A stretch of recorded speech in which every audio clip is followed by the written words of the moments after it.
Step 1. Align the front support plate with the holes on the front ends of the curved hook. Insert the large screw and tighten them. Step 2.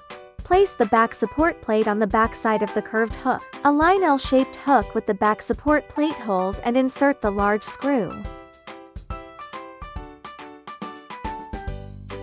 Step 3. Align each adjustable slide rail with L-shaped hook. Insert the star knob bolt through the slot of the slide rail.